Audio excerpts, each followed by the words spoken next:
Presentamos un momento con la palabra de Dios, un encuentro con el Señor cada día a través de su palabra, una producción del Buen Pastor Radio, la emisora de la paz. Domingo 12 de septiembre, 24º domingo del tiempo ordinario. Proclamemos nuestra fe con palabras y obras. Señor Dios, Creador y soberano de todas las cosas, vuelve a nosotros tus ojos y concede que te sirvamos de todo corazón, para que experimentemos los efectos de tu misericordia, por nuestro Señor Jesucristo, tu Hijo. La primera lectura del día de hoy está tomada del libro del profeta Isaías, en el capítulo 50, versículos del 5 al 9. El Señor me abrió el oído, yo no resistí, ni me eché atrás. Ofrecí la espalda a los que me aplastaban, las mejillas a los que mesaban mi barba. No me tapé el rostro ante ultrajes ni salivazos. El Señor me ayuda. Por eso no sentía sus ultrajes. Por eso endurecí el rostro como pedernal, sabiendo que no quedaría defraudado. Tengo cerca a mi defensor. ¿Quién pleitará contra mí? Comparezcamos juntos. ¿Quién tiene algo contra mí? Que se acerque. Miren, el Señor me ayuda. ¿Quién me condenará? Palabra de Dios. Te alabamos, Señor. El salmo de este día es el Salmo 114. Caminaré en presencia del Señor en el país de la vida. Amo al Señor porque escucha mi voz suplicante, porque inclina su oído hacia mí el día que lo invoco. Me envolví en redes de muerte, me alcanzaron los lazos del abismo, caí en tristeza y angustia. Invoqué el nombre del Señor. Señor, salva mi vida. El Señor es benigno y justo. Nuestro Dios es compasivo. El Señor guarda a los sencillos. Estando yo sin fuerzas, me salvó. Arrancó mi alma de la muerte, mis ojos de las lágrimas, mis pies de la caída. Caminaré en presencia del Señor en el país de la vida. Gloria al Padre, gloria al Hijo y gloria al Espíritu Santo, como era en el principio, ahora y siempre, por los siglos de los siglos. Amén. La segunda lectura está tomada de la carta del apóstol Santiago, en el capítulo 2, versículos del 14 al 18. Lectura de la carta del apóstol Santiago. ¿De qué le sirve a uno, hermanos míos, decir que tiene fe si no tiene obras? ¿Es que esa fe lo podrá salvar? Supongamos que un hermano o una hermana andan sin ropa y faltos de alimentos diarios, y que uno de ustedes les dice: Dios les ampare, abríguense y llénense el estómago, y no le dan lo necesario para el cuerpo. ¿De qué sirve? Esto pasa con la fe. Si no tiene obras, por sí sola está muerta. Algunos dirán: tú tienes fe y yo tengo obras. Enséñame tu fe sin obras, y yo por las obras te probaré mi fe. Palabra de Dios, te alabamos, Señor. Dijo Pedro: tú eres el Mesías. Lectura del Santo Evangelio según San Marcos. En aquel tiempo, Jesús y sus discípulos se dirigieron a las aldeas de Cesarea y de Filipo. Por el camino preguntó a sus discípulos: ¿quién dice la gente que soy yo? Ellos le contestaron: unos Juan Bautista, otros Elías y otros uno de los profetas. Él les preguntó: ¿y ustedes, quién dice que soy? Pedro le contestó: tú eres el Mesías. Él les prohibió terminantemente decírselo a nadie. Y empezó a instruirlos. El Hijo del Hombre tiene que padecer mucho.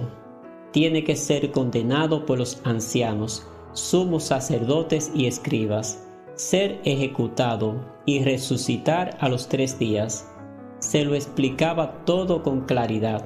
Entonces Pedro se lo llevó aparte y se puso a increparlo.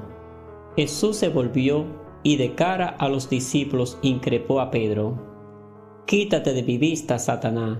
Tú piensas como los hombres, no como Dios».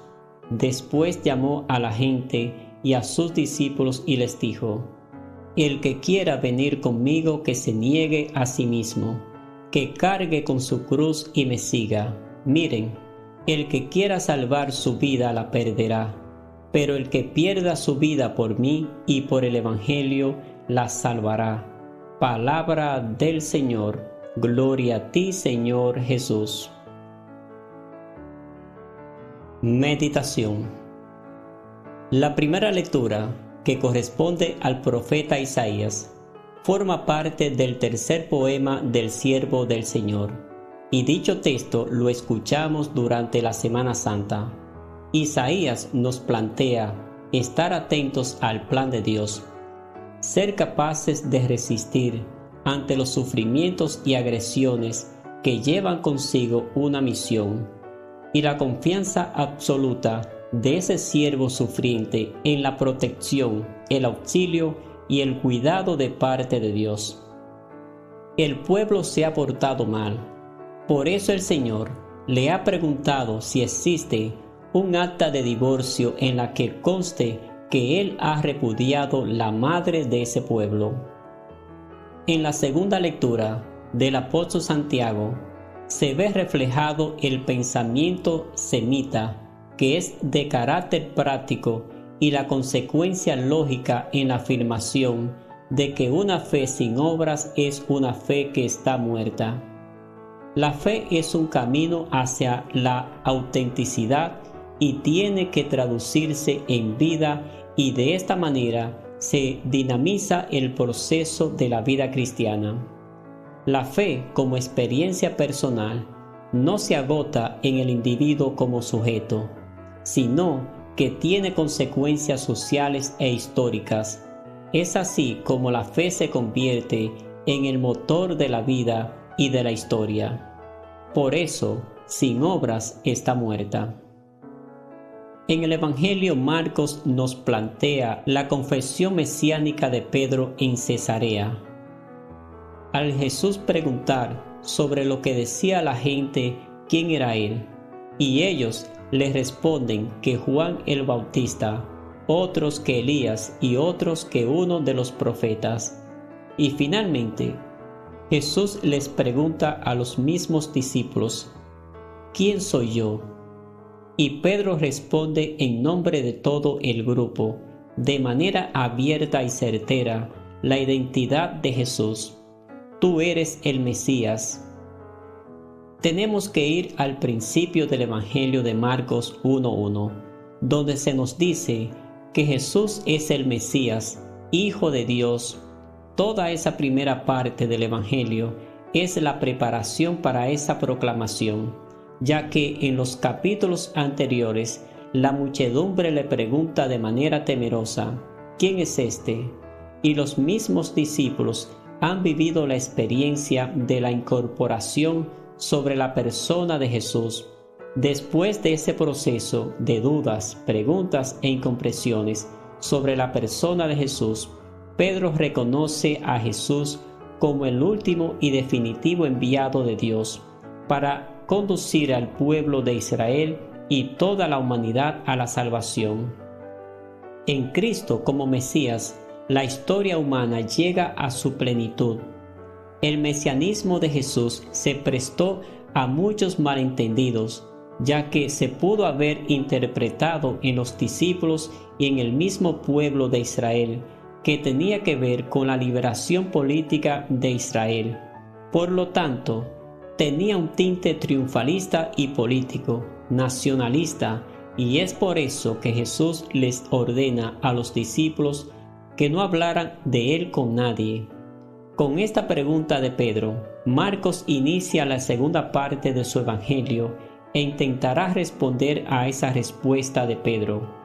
Queda claro desde ahora en adelante que el mesianismo de Jesús pasa necesariamente por la cruz, y Marcos en esta segunda parte apunta hacia esa pasión en la que Jesús ha de aparecer como el Hijo obediente del Padre.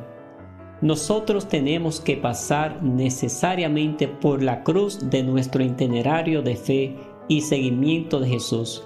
No se trata de asumir verdades o interpretar de manera teórica el Evangelio, sino de hacerlo vida y experimentar que a partir de la pasión llegamos a la resurrección. Pero eso supone un proceso donde la cruz nos sitúa frente a un mesianismo de servicio y entrega a los demás. Señor Jesús, te damos gracias por tu palabra que nos ha hecho ver mejor la voluntad del Padre.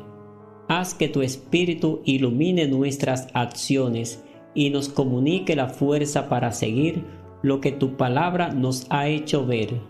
Amén. Oración de abandono. Padre, en tus manos me pongo. Haz de mí lo que quieras.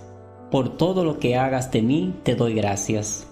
Estoy dispuesto a todo, lo acepto todo, con tal que tu voluntad se haga en mí y en todas tus criaturas. No deseo nada más, Dios mío. Pongo mi alma entre tus manos, te la doy, Dios mío, con todo el ardor de mi corazón, porque te amo, y es para mí necesidad de amor, el darme, el entregarme entre tus manos sin medida, con infinita confianza, porque tú eres mi Padre. Amén. El Señor nos bendiga y nos guarde, nos mire con agrado y nos extienda su amor, nos muestre su favor y nos conceda la paz, y nos bendiga en el nombre del Padre, y del Hijo, y del Espíritu Santo. Amén. Conviértete en un misionero de Jesús el Buen Pastor, compartiendo este video con tus amigos en tus redes sociales, y suscríbete a nuestro canal y activa la campanita para que cada día reciba un mensaje del Señor. Hasta la próxima.